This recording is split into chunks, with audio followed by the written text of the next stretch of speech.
So guys, what I will show you first is the advantages of the EGR. So the EGR, it reduces the temperature, the combustion temperatures, because your exhaust gas is reintroducible back.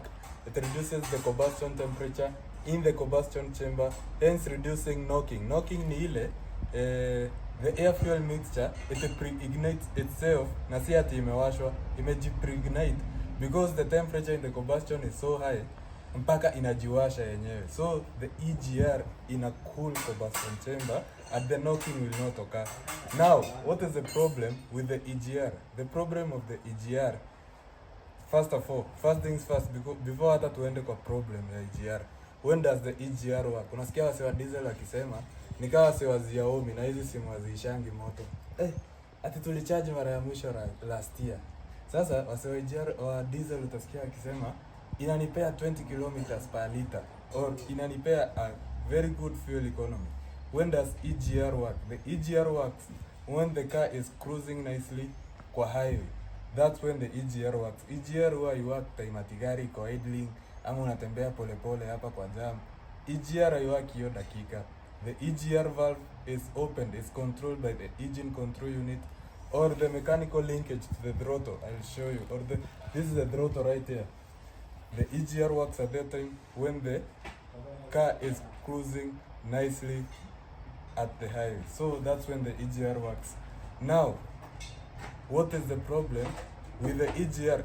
Juicy gari zote ziko na EGR. There are other ways of reducing nitrogen oxide emissions in the environment. Kuna gari unaonanga zimeandikwa variable valve timing. That is an injection method and ina reduce the nitrogen oxides in the atmosphere.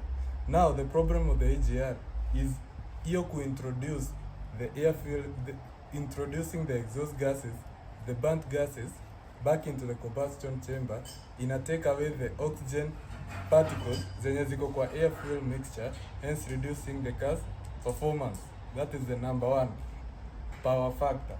Reduce the car's performance because it takes away the oxygen particles in the air fuel mixture. Number two, and this is the worst case scenario, it introduces sludge and grime in the intake manifold and the combustion chamber. So worst case scenario, unapata valve na port zote zimeclog na carbon.